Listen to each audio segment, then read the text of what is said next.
everyone. This is part 2 to creating a culture of global thinking. How to align your learning map. This is a continuation from creating a culture of global thinking done at the Safe at Home Global Virtual EdCamp and Conference sponsored by Felser Limited and Education Management. As we begin planning to reopen schools and communities around the world due to COVID-19, let's start transforming how best educators and leaders around the world can better prepare this generation of learners for the demands of the 21st century globalized world. Let's start with a cognitive warm-up before we get into our learning maps. A cognitive warm-up that focuses on good versus great systems. Try to understand the process of your thinking in relation to how you mitigate the visualization of these differences at school or work or both. Do you compare and contrast elements of good and great? Are these elements, your opinion, or grounded on a globally or socially accepted continuum or norms? Whatever you use to visualize these differences, understand that the value of the process is just as important as your conclusions. We talked about PAVE, as in paving the way for learners in our globalized world. Every school in our world, in a centralized, decentralized system, and a charter, a magnet, and a Montessori school, and a STEM school. All schools have a vision. All schools have priorities that give rise to the vision. All schools have academic initiatives, which I call innovative infusions, which are short-term initiatives. And all schools have teaching and learning expectations. What we did not cover in part 1 was the culture. A well-established culture in a school is vital to paving the way for our learners in a globalized world. A culture consists of beliefs, perceptions, and their relational capital. Learning map.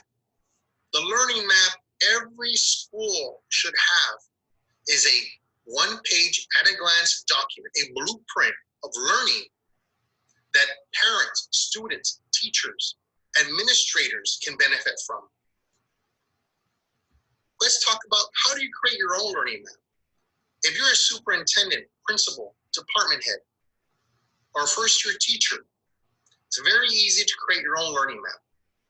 So first, find the vision for your district or school and place it somewhere on your map. Remember, do not pay attention to the boxes, to the colors, to the fonts. Create your own learning map. This is just an example of what a learning map could look like. Next, the priorities. The priorities should be given to you by your mid-management or assistant principal, principal. These are the priorities for that school or for the district that's been given to that school. Try not to list more than 4, or your document will become 2 documents. Next, put your innovative infusions or academic initiatives, which you get yearly. 1 or 2 might be the same from the previous year, but ask your principal and assistant principal, ask the leadership team, what are the academic initiatives for this coming school year? Next, find a partner, find an administrator that is willing to work with you so you can understand better how the teaching and learning expectations for the school relate to you. Do you have to put a student-friendly objective, a language objective? On presentation of lesson and what learning looks like, and assessments, this is where your input is vital.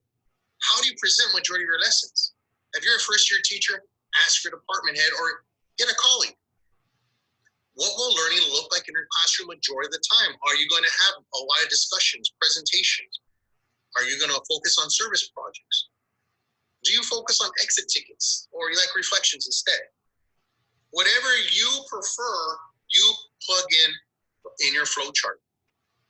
Do you want to focus on engagement in the beginning of the school year or rigor and relevance? Do you teach advanced placement classes or honors? What is the important elements for you in your classroom and in your school? These things are conducive to a great learning environment.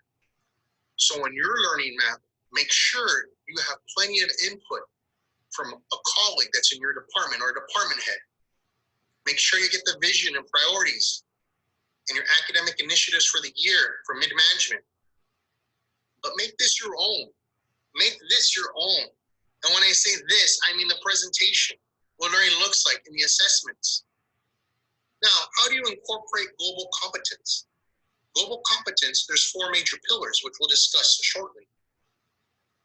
At the end of your document, what is your ultimate goal?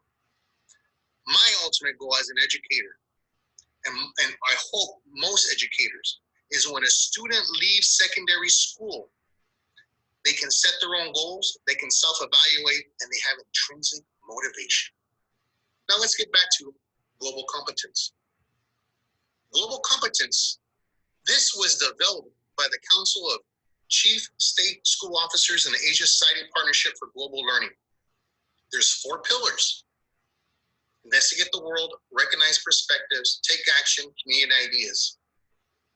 These are 4 elements which can give rise to global competence for all of our learners. As you can see in the boxes provided, there's many areas where you can actually plug into what learning looks like, or the presentation of a lesson. There's various aspects of global competence that can truly harness the power of working in an interdisciplinary way, cross-curriculum manner for your students. Just as we talked about earlier, your priorities, your academic initiatives, your vision should be the guiding light. As in part 1, let's revisit our 21st century skills and qualities. Here, I would like to point out that I did separate the skills from the qualities. I've got some great emails discussing learners that have learning difficulties or physical disabilities or behavioral problems, or even students that are selective mutism, otherwise known as situational mutism. Regardless, all students, including those with learning difficulties, with disabilities, behavioral issues, or those that are selective mutism or situational mutism, all students should be immersed in a globalized learning atmosphere. Yes, it's very difficult for many learners, more so than others. This is why different levels of support make it possible for all learners to have equal access to learning skills, knowledge, or critical work functions. Many of these skills and qualities, yes, would be difficult for some students versus others, but we must all try to make tomorrow a better place by trying our best to strengthen the learners of today. Global competence. Are you ready to pave the way? 21st century expectations. Just as in part 1, this was a very popular document. Now, we talked about 1, 2, as in be on time virtually or face-to-face during this COVID-19 social distancing online learning, because at work you have to clock in or sign in. We also talked about communicate effectively and show etiquette, because you communicate ideas and actually listen when you go to college or in your career. We talked about how social awareness equals cultural awareness and sensitivity. Let's look at the middle. We talk a lot about technology nowadays. Learning technical and academic skills in homeschool and school will help all learners apply technical and academic skills and adapt to new technologies in the workplace. Are you ready to pave the way? The 5 domains of questioning. What are the 5 domains of questioning? We talked about rigor in our learning map, authentic engagement, technology integration. When students learn, the questioning is key. Tiered questioning is key for a successful learning atmosphere. This is where you get rigor. Students should have exploratory inquiry-based questions. Questions based on relevance tied to their personal life or their community. They should be able to reflect on some questions to drive learning. There's a variety of checks for understanding that teachers like to do in classroom. And these checks for understanding are key to making sure students are following along and they are engaged with the lesson. High order thinking. Why, how, and to what extent? High order thinking questions are key in moving students forward when it comes to rigorous instruction. Now 5, metacognitive processing. In a globalized world, we need students to think about the processes and the steps used to guide the collaborative efforts by their team or in their pair shares in decision-making and or the development of solutions. Now picture a workplace. Picture a workplace that has a problem and they have meetings periodically. Is there exploratory inquiry-based questions in the meeting to see what kind of solutions might be brought in? Are there questions about relevance or reflections about what is being done in the workplace? Does mid-management have checks for understanding to make sure everyone's on the same page and there's a level of transparency that people understand what is expected for this problem? And higher order, why, how, and to what extent are people forward-thinking in your team? Can they see and assume misconceptions from other workers? And lastly, metacognitive processing. Does your team members think about the processes and stuff used to guide the collaborative efforts by the team in decision-making and or the development of solutions for your company or for your organization? Whether you work at a hospital, a police department, whether you work in a government agency, regardless of where you work, the 5 domains of questioning is key, not just for driving learning and instruction, but it's also key when students leave their post-secondary ready for college and career.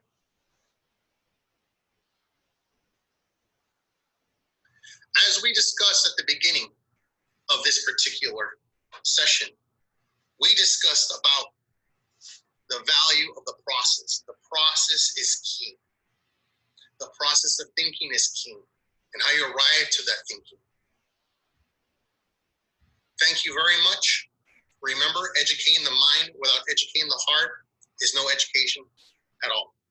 If you wish to email me or ask a question, please see below the email address in my LinkedIn profile. Thank you.